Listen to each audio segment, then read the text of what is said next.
कक्षा 12 के पाठ्यक्रम में आज हम अध्ययन करेंगे सूर्यकांत त्रिपाठी निराला द्वारा रचित संध्या सुंदरी कविता के बारे में। सूर्यकांत त्रिपाठी निराला का जन्म 1896 ईस्वी को माह की बसंत पंचमी के दिन हुआ था। महिषा दल जो मिदनापुर जिले के अंतर्गत आता है वहाँ पर। इनके पिता का नाम था पंडित राम सहाय त्रिपाठी। निराला जी की मृत्यु 1961 में हुई थी। आधुनिक काल में छायावाद के 4 प्रमुख कवियों में इनका नाम लिया जाता है। निराला की जो प्रमुख कृतियां हैं उसमें जूही की कली, अनामिका, परिमल, गीतिका, तुलसीदास, राम की शक्ति पूजा, कुकुरमुत्ता, ऑपरा, साध्यकालीन जो रचना है ये 1969 में प्रकाशित हुई थी उनके मरने के बाद। उन्होंने कुछ उपन्यास भी लिखा है जिसमें कुली भाट, बिलेश्वर बकरिया, छोटी की पकड़ ये प्रमुख रचनाएं हैं। कहानियाँ उतनी नहीं लिखी लेकिन चतुरी चमार, सुकुल की बीवी, देवी ये उनकी प्रमुख कहानी संग्रह है। निराला छायावाद के चतुष्टय कवियों में प्रसिद्ध कवि हैं। इनका जीवन में बहुत ही उतार चढ़ाव आया। सरोज स्मृति उनकी प्रमुख रचना है। इसमें उन्होंने अपने जीवन की कठिनाइयों को बड़े ही सहज ढंग से व्यक्त किया है। वो लिखते हैं कि दुख ही जीवन की कथा रही, क्या कहूँ आज जो नहीं कही। इस पंक्ति के माध्यम से हम उनकी जीवन की कठिनाइयों को अनुभव कर सकते हैं। आज उन्हीं की कविता संध्या सुंदरी का हम अध्ययन करेंगे। कविता कुछ इस प्रकार है। दिवसावसान का समय मेघमय आसमान से उतर रही है, वह संध्या सुंदरी परी सी धीरे धीरे धीरे। तिमिरांचल में चंचलता का नहीं कहीं आभास, मधुर मधुर है दोनों उसके अधर, किंतु गंभीरता नहीं है उनमें हास विलास। हंसता है तो केवल तारा एक, गुथा हुआ उस घुंघराले काले काले बालों से। हृदय राज की रानी का वह करता है अभिषेक। दिवसावसान का अर्थ होता है सूर्यास्त का समय। तिमिरांचल यानी संध्याकालीन जो श्यामलता लिए हुए दिखाई देता है चारों तरफ। अधर यानी होठ, हास यानी हंसी, अभिषेक यानी तिलक।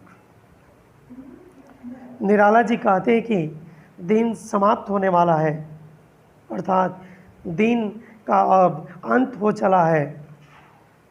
मेघ से छाया हुआ आकाश में संध्या रूपी सुंदरी परी के समान धीरे धीरे पृथ्वी की तरफ उतर रही है, अर्थात बढ़ रही है। उसने अंधकार का आंचल ओढ़ रखा है जिसमें चंचलता का कहीं भी कोई आभास नहीं मिलता है। उसके दोनों अधर यौवन के उन्माद से भरे होने के कारण मधुर है, लेकिन साथ ही साथ उसमें गंभीरता भी बनी हुई है। उसमें कहीं भी हास विलास के भाव नहीं है। कहने का तात्पर्य यह है कि संध्या रूपी सुंदरी जो नायिका है वो अभिसारिका मौन, स्थिर और गंभीर रूप से चरण बढ़ाती हुई पृथ्वी की तरफ बढ़ रही है। कहीं दूर केवल एक तारा हंसता अर्थात टिमटिमाता हुआ ही केवल प्रतीत होता है। वह तारा उस संध्या रूपी नायिका के घुंघराले बालों में गूंथे हुए मोती के समान लगता है। वह मोती अपने हृदय रूपी नायिका का मानो अभिषेक कर रहा। विशेष बात यह है कि कवि ने छायावादी काव्य शैली में प्रकृति का बड़ा ही सजीव और स्मरणीय चित्र उपस्थित किया है।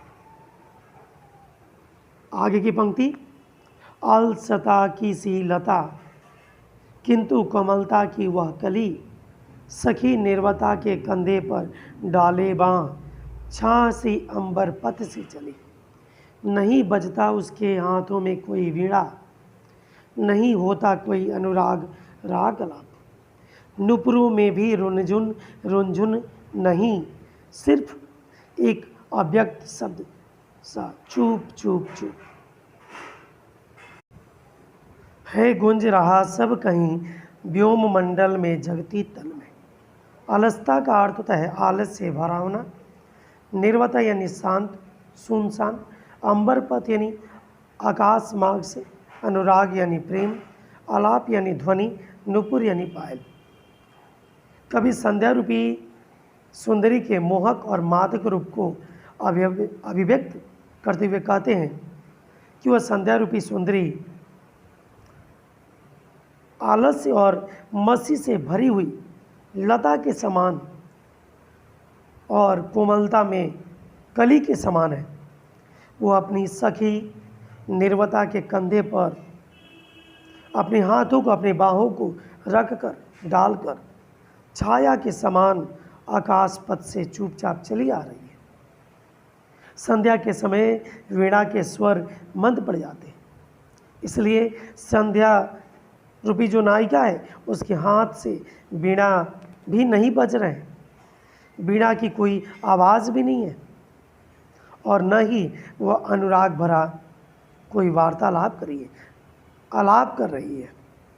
उसके नुपुरों के रुंझुन शब्द भी नहीं गूंज रहे, वो अभी सुनाई नहीं दे रहे। प्रकृति में हर जगह सर्वत्र मौन का वातावरण व्याप्त है, यानी हर जगह शांति ही शांति व्याप्त हो चुकी है।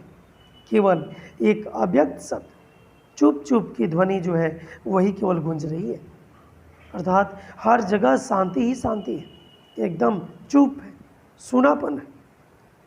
वह शांति आकाश में तथा पृथ्वी पर एक साथ मौजूद है।